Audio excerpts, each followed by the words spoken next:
The giant screen in the United Nations chamber flickered to life. Every world leader leaned forward.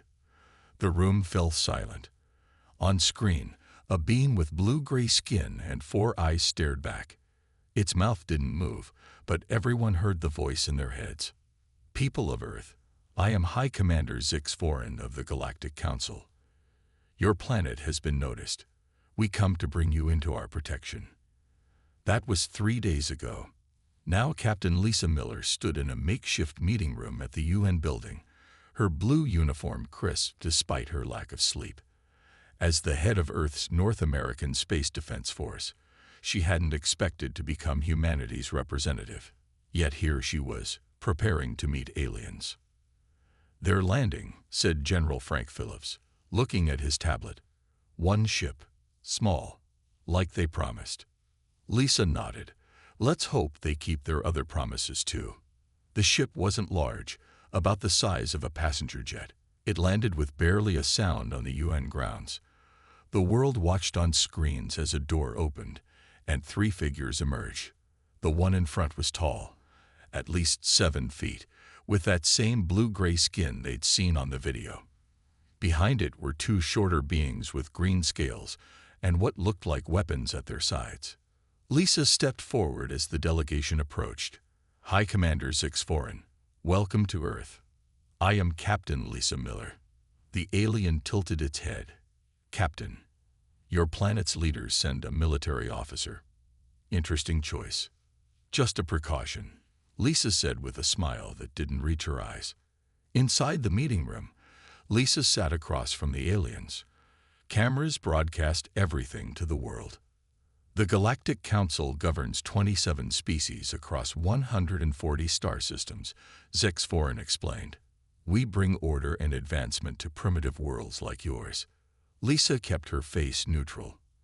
And what does this protection involve? Simple terms. Earth will provide 30% of its resources, minerals, water, biological samples. In return, you receive limited technology and defense. Your militaries will be reduced. A council presence will remain to oversee the transition. General Phillips coughed behind her. Lisa ignored him. That sounds more like an occupation than protection, she said. Zix Foran's upper eyes blinked. Your species is young, barely space-capable. The universe is dangerous. Without us, you would be harvested by the Vex or enslaved by the Dorn hegemony. And with you, we give up nearly 1/3 of our planet's resources and our independence. You misunderstand. This is not a negotiation. The alien's voice became colder in their minds. This is courtesy. We inform before we begin. The council has decided. Lisa stood slowly. I need to consult with Earth's leaders.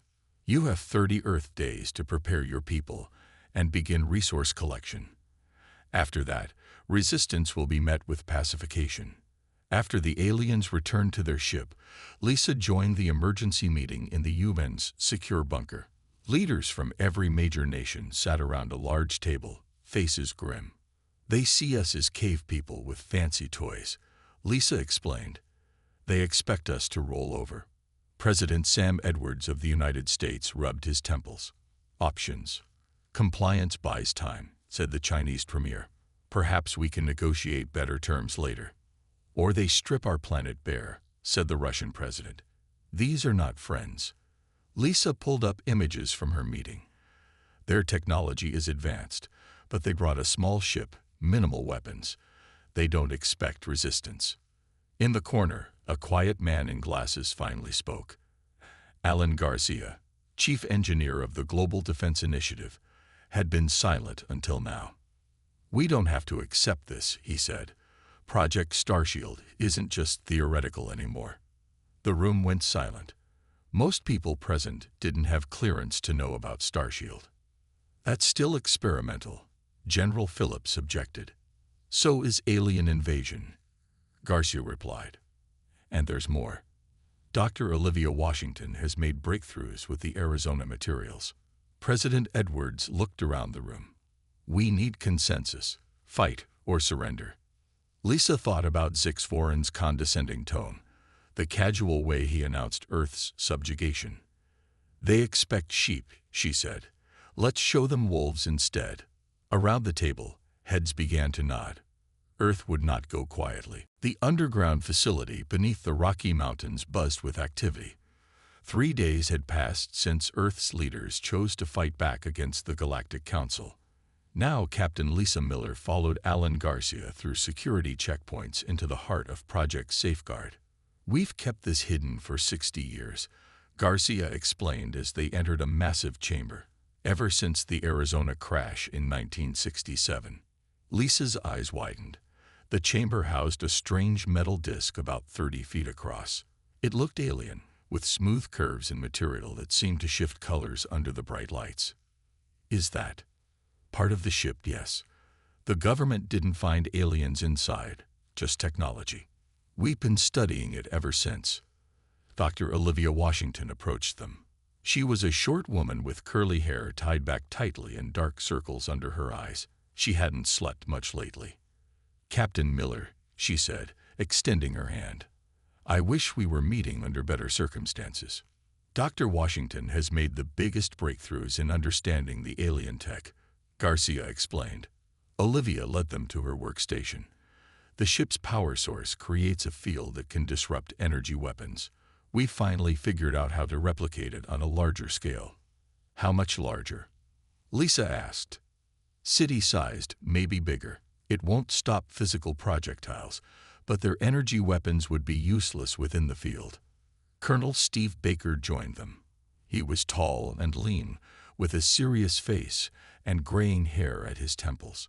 As head of military strategy, he had been working nonstop. "Our biggest advantage is surprise," Baker said. "They think we're primitive and will surrender. They don't know about Project Safeguard or what we've learned from the Arizona ship." "What about their scanning technology?" Lisa asked.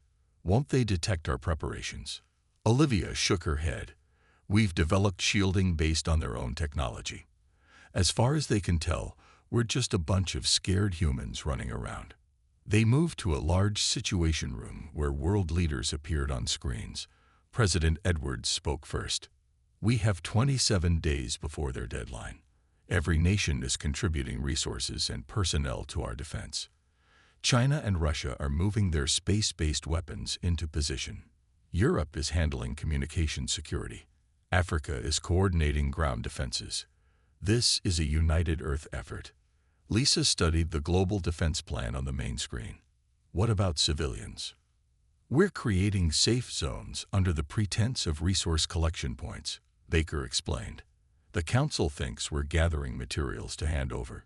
Instead, we're moving people to protected areas." Alan Garcia pointed to a 3D model of Earth. "My team has modified our satellite network to generate a magnetic defense field. When activated, it will cover these regions." Blue areas lit up across the map. "And my team has these prototype disruptors ready," Olivia added. "They can disable their smaller ships based on what we've learned from the Arizona craft." "But will it be enough?" Lisa asked. Baker's face remained serious. "We'll make it enough. We have another advantage. They're sending a small subjugation force, not their full military. They don't think they need it." The Indian Prime Minister spoke up from one of the screens. "How can we be certain they're monitoring our communications?" "We've detected their surveillance," Garcia replied. "They're watching our news, our internet. That's why our public channels are all showing panic and compliance. Meanwhile, we use secure networks they can't access," Baker added. "Everything important goes through those." Lisa turned to face all the screens. "Then we have a plan. We play weak and scared. We let them think they've won without a fight. And when they come down to take our world, we show them humanity isn't as primitive as they thought." President Edwards finished. Outside the facility, regular news broadcasts showed people lining up with resources, apparently preparing to surrender to the Council. Perfect cover for what was really happening below ground. Lisa looked at the countdown clock on the wall.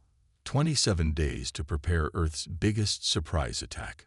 Not much time, but it would have to be enough. The Council command ship orbited Earth silently.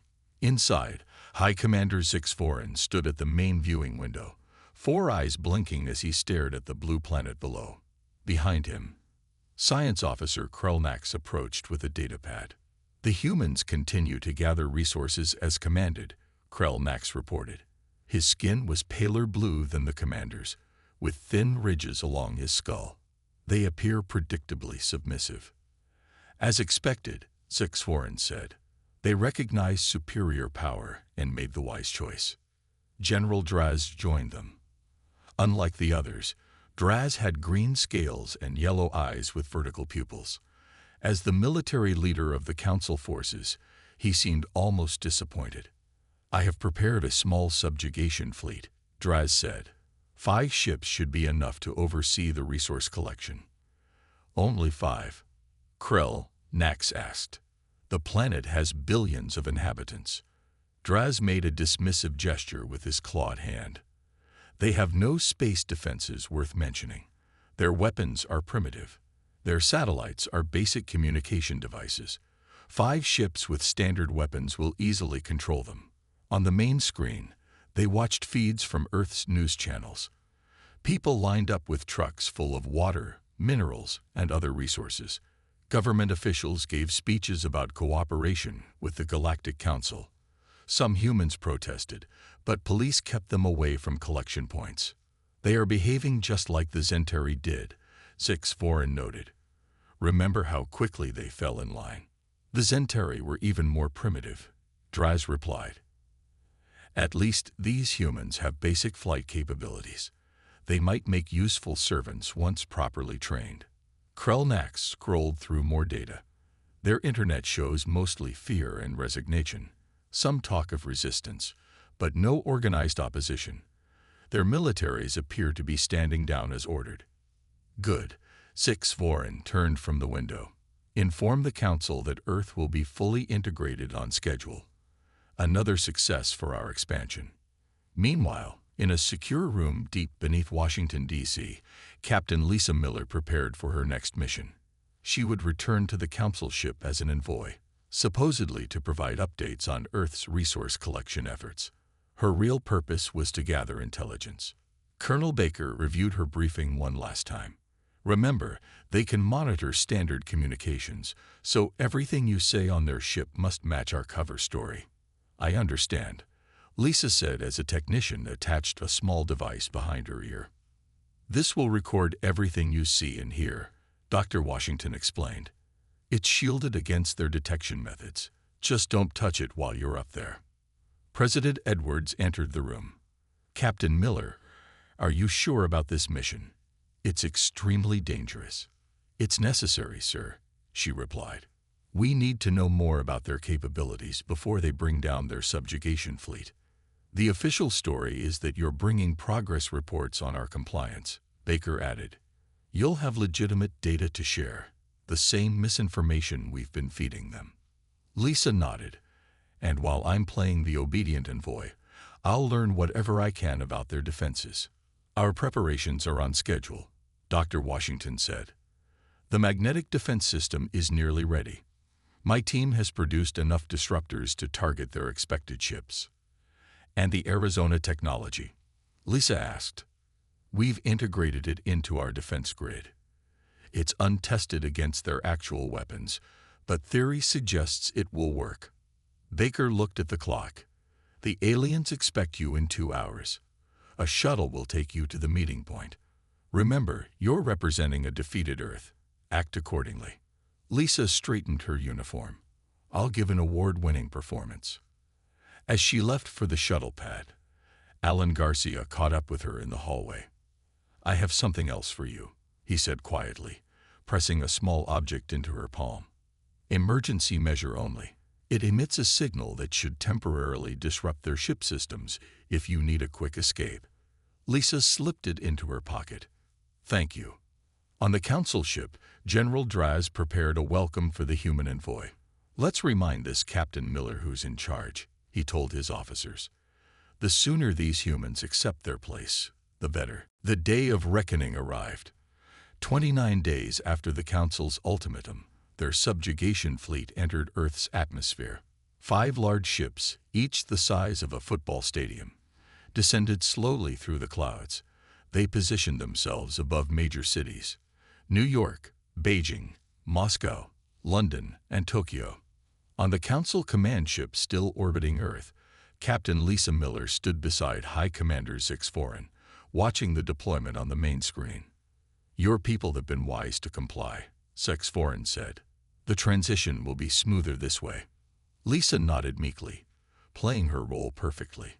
"We understand our place now, Commander." During her 3 visits to the command ship, Lisa had gathered critical information about Council technology, ship layouts, and communication systems. The small device behind her ear had recorded everything. Each time she returned to Earth, Dr. Washington and her team worked frantically to analyze the data. Now General Draz entered the bridge. "The subjugation fleet is in position. They report no resistance." "Excellent," Zix Foran said. "Captain Miller, you may witness the beginning of a new era for your planet." Lisa checked her watch casually.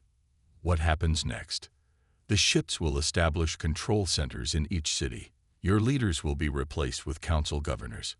Resource collection will increase to 50%. 50. Lisa couldn't hide her surprise. "You said 30 before." Zix Foran's upper eyes blinked slowly. Initial terms are often adjusted once compliance is established. Lisa touched her ear, pretending to brush back her hair. Instead, she pressed the hidden device 3 times, the signal. Far below on Earth, in the command center beneath the Rocky Mountains, Colonel Baker received the signal. "She's given the go. All units prepare for Operation Pushback." He turned to Dr. Washington. "Activate the defense grid." Olivia's fingers flew across her keyboard, magnetic field generators coming online. Disruptors charging. Around the world, hidden systems powered up. Satellites previously thought to be communication relays revealed their true purpose. A subtle shimmer appeared in the air above major population centers as the magnetic defense fields activated. On the main screen, they watched as the council ships moved into final position. "Now," Baker ordered. Across Earth, concealed weapons platforms emerged from underground bunkers, from beneath ocean waters, from mountain hideaways. They locked onto the 5 alien ships and fired simultaneously. Aboard the command ship, alarms suddenly blared. General Draz rushed to a console. "The subjugation fleet is under attack," he shouted. "The humans are resisting." Zix Foran spun toward Lisa. "What is the meaning of this?" Lisa stepped back, dropping her submissive pose. "You shouldn't have threatened our planet." On the screen, they watched as Earth's hidden defenses fired again. Beams of energy struck the alien ships, but instead of bouncing off shields as expected, they penetrated. The Council ships' weapons fired back, but their energy pulses dissipated harmlessly against the magnetic fields protecting Earth's cities. "Impossible," Draz snarled. "Their technology can't do this." Lisa smiled. "You underestimated us." One of the Council ships above New York began to lose altitude, its engines failing. Another over Beijing spun wildly, its control systems compromised by Earth's attack. "How?" Zix Foran demanded. "Your weapons are primitive." Lisa didn't answer. She didn't need to explain about the crashed ship in Arizona, or how humans had spent decades studying alien technology. Draz grabbed Lisa's arm. "You'll pay for this deception." But Lisa was ready. She pulled the small device Garcia had given her from her pocket and pressed it. Instantly, the bridge lights flickered and control panels sparked. In the confusion, Lisa broke free and ran for the exit. "Lock down the ship," Zix Foran shouted, "and send reinforcements to Earth immediately." As Lisa fled down the corridor, she heard Draz behind her. "The subjugation fleet is reporting complete weapons failure. 2 ships are already down." Lisa smiled grimly as she ran. The first strike had worked perfectly. Earth was fighting back, and a galactic council was about to learn a painful lesson about humanity. News of Earth's successful defense spread quickly through the Galactic Council. On the Central Council world of Zorthal, representatives from 27 species gathered in emergency session. The Grand Chamber buzzed with shocked conversations. 4 ships lost. 1 barely escaped, shouted Representative Clarn of the Vexeri. His tentacles waved angrily. How could humans defeat our technology? High Minister Pelver, the head of the council, called for order. Unlike many council species, Pelver looked almost human except for his purple skin and 6 fingers on each hand. We have received the full report from High Commander Zixforin, Pelver announced. The humans used advanced energy weapons and defensive shields far beyond their expected capabilities. Impossible, a reptilian delegate hissed. Their planet was thoroughly scanned. They had no such technology. Yet they did, Pelver replied. And now we must decide how to respond. Meanwhile, aboard the Council command ship, Captain Lisa Miller sat in a cell.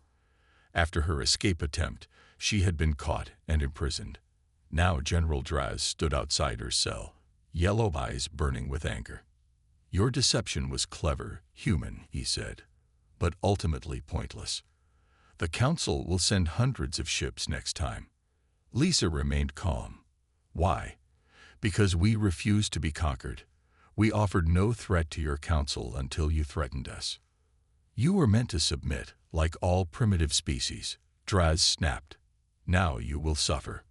We studied the wreckage of one of your scout ships that crashed on our planet decades ago, Lisa revealed. We learned your weaknesses. We prepared.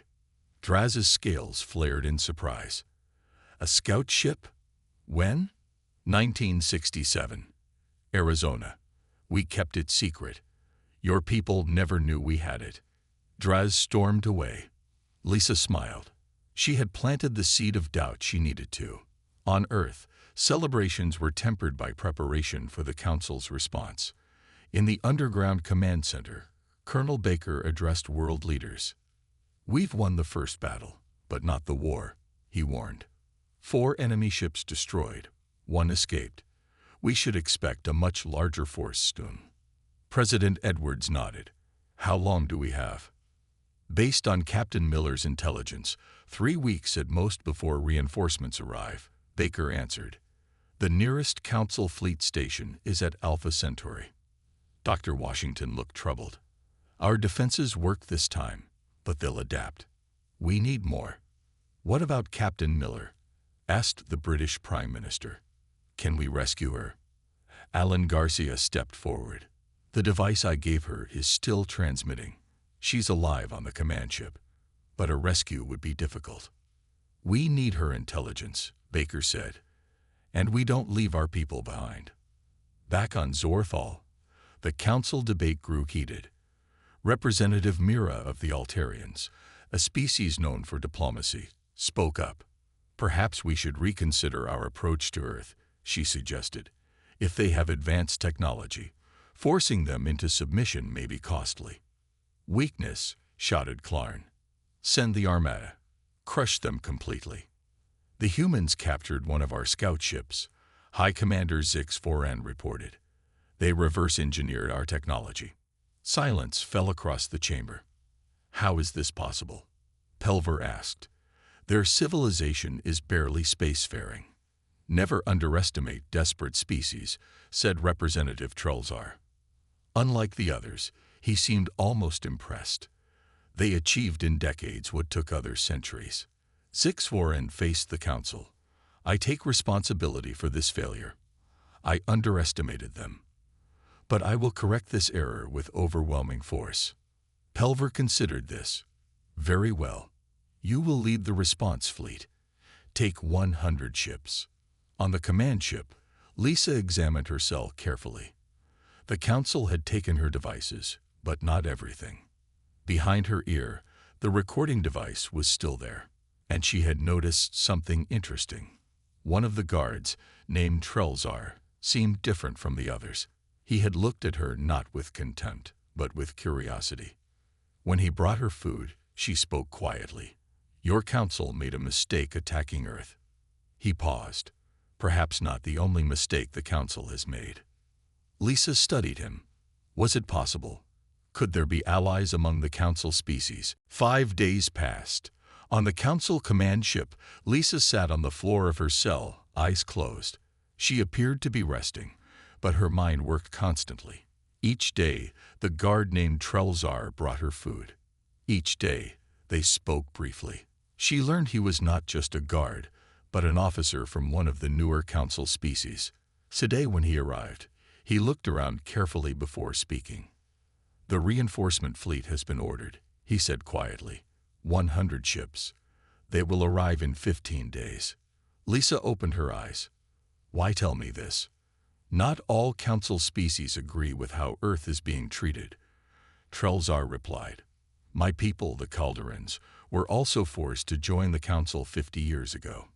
We had no choice." "You're helping me," Lisa said. "Why?" Trelzar's four-fingered hand tightened on the food tray. "The original mission of the Council was cooperation between worlds. Now it is about power and resources. Some of us remember the original purpose." He slipped something under her food tray, a small communication device. "There are 7 species who feel as we do.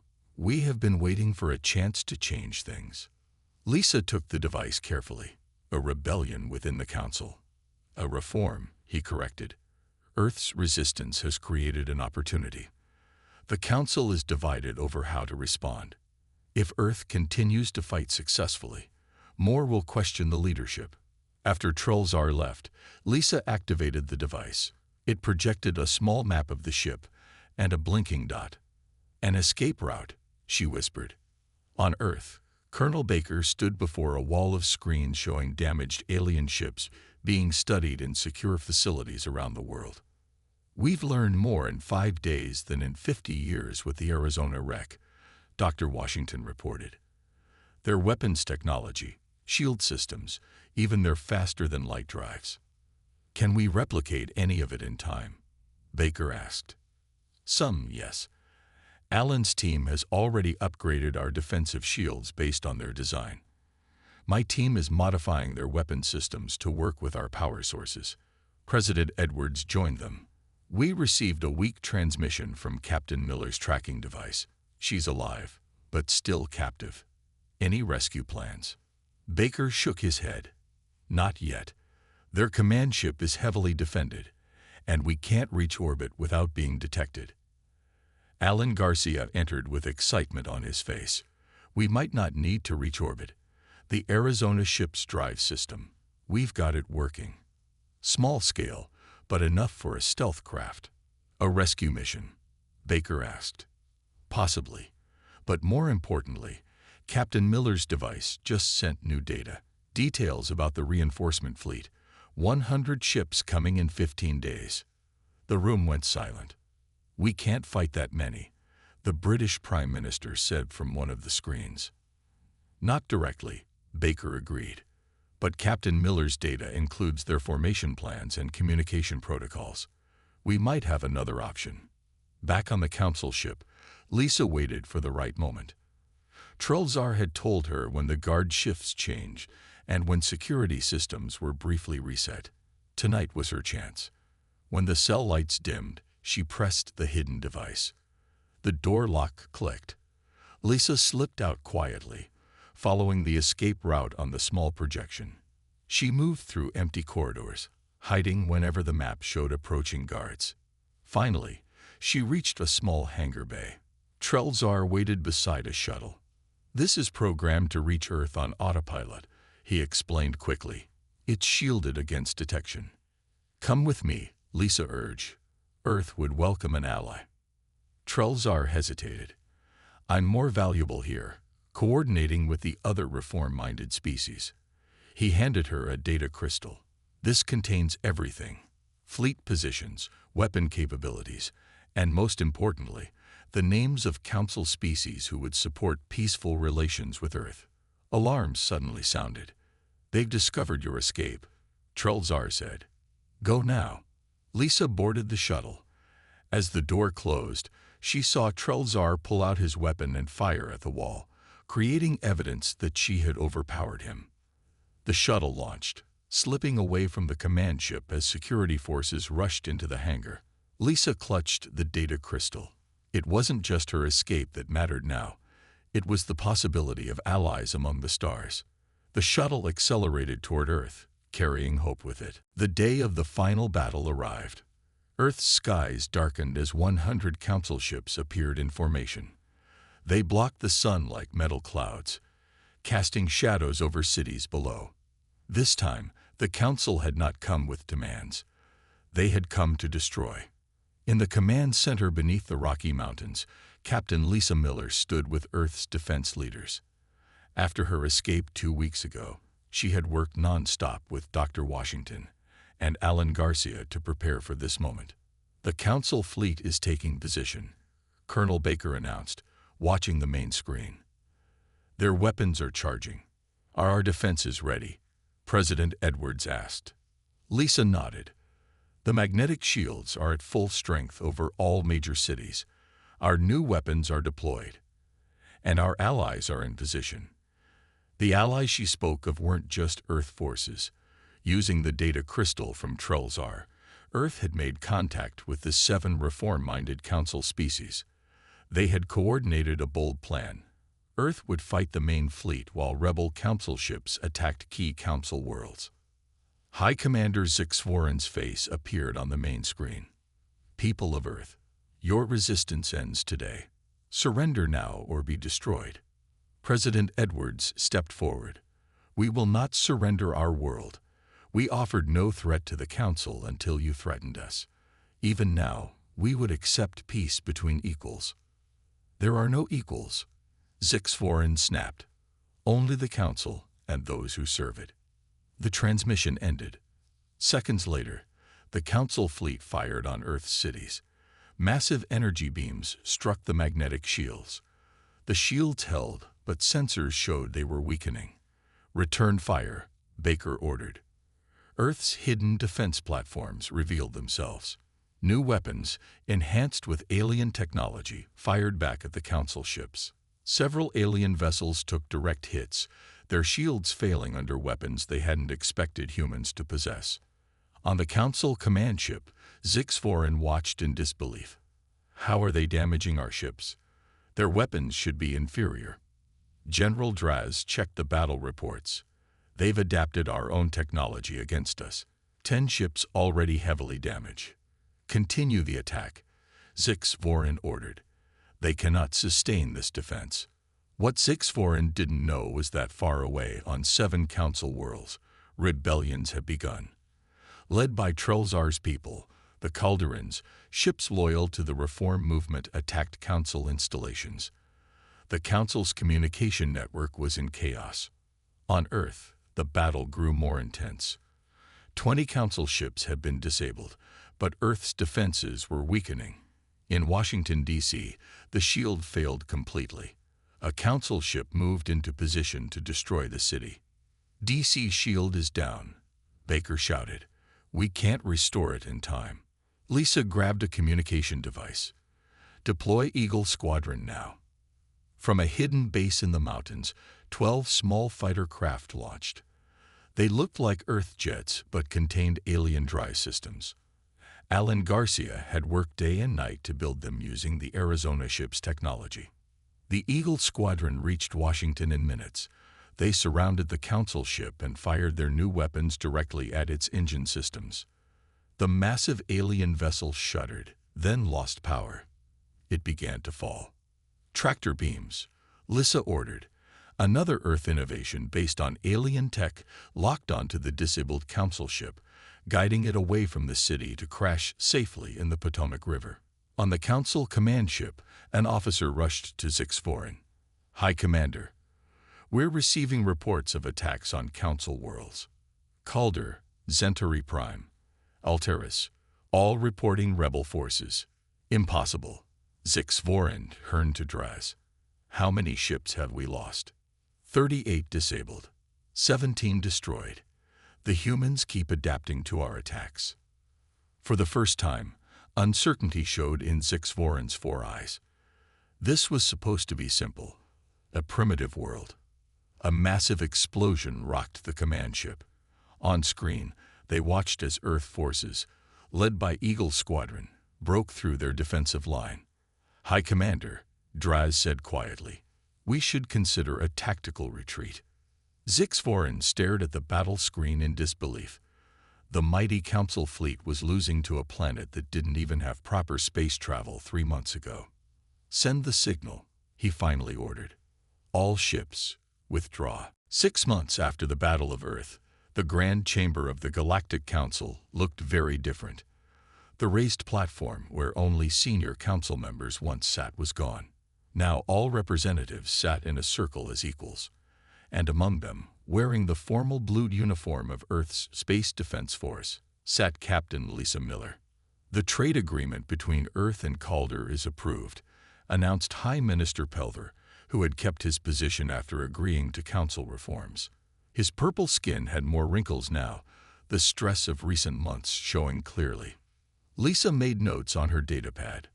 As Earth's first official ambassador to the new council, she had much to report back home. The door opened, and Trelzar entered. He now represented his people, the Calderans, having been recognized as a hero of the reform movement. "Ambassador Miller," he greeted her with a bow. "The Earth delegation to Altaris reports great success. Their medical knowledge is being shared with your doctors as we speak." After the council retreat from Earth, everything had changed quickly. The 7 reformed species, with Earth's help, had forced a complete restructuring of the council. High Commander Zixvorin and General Draz had been removed from power. The council's mission returned to its original purpose: cooperation rather than conquest. "Earth has surprised us all," Pelver admitted as the session ended. "No species has ever resisted council subjugation successfully. We just wanted to be treated as equals," Lisa replied, "not as servants." After the meeting, Lisa walked with Trelzar through the gardens of Zorthal. The alien flowers smelled sweet, and the 3 suns cast multiple shadows behind them. "Your Dr. Washington arrives next week," Trelzar said. "The science exchange program has many excited." Lisa smiled. "Olivia can't wait. She's bringing her research team and samples of the technology we developed from the Arizona ship. And Colonel Baker, he's overseeing Earth's new defense fleet. The ships we're building with Calderan help will be ready soon." They reached a viewing platform that overlooked the sprawling council city. Ships from dozens of worlds moved through the sky lanes above. Among them were several Earth vessels, once impossible, but now common. "There was almost war," Trelzar said quietly, "if Earth had fallen. But it didn't," Lisa finished. "And now we're building something better together." That evening, Lisa sent her weekly report to Earth. She described the new trade deals, the technology exchanges, and the growing acceptance of humans among council species.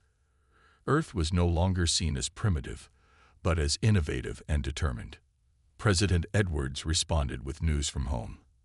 Alan Garcia had been named director of the new Earth Council Technology Institute. His magnetic shield system was being installed on colony worlds that had suffered under the old council's rule. Dr. Washington's work combining human innovation with alien science had created medical breakthroughs that were saving lives across the galaxy. When Lisa finished her calls, she stepped onto the balcony of her quarters. The night sky of Zorthal was filled with stars, each possibly home to worlds and peoples yet undiscovered. "Ambassador Miller," a voice called. She turned to see a young aide, one of the first humans to work on the council homeworld. "Your shuttle is ready for the reception." Tonight was the formal celebration of Earth joining the council as a full member. From threatened subjugation to equal partnership in just 9 months, a record no one had thought possible. "Our worlds have much to learn from each other," High Minister Pelver would say in his speech later that night. "Earth has taught us that true strength comes not from domination, but from determination and cooperation." As Lisa rode the shuttle to the grand reception hall, she thought about how close they had come to destruction. How one crashed ship in Arizona and humanity's stubborn refusal to surrender had changed the course of galactic history. The council had been shocked when Earth attacked back. But the real surprise had been what came after, not revenge, but reform. Not destruction, but a new beginning. For Earth and the galaxy, a new chapter had begun.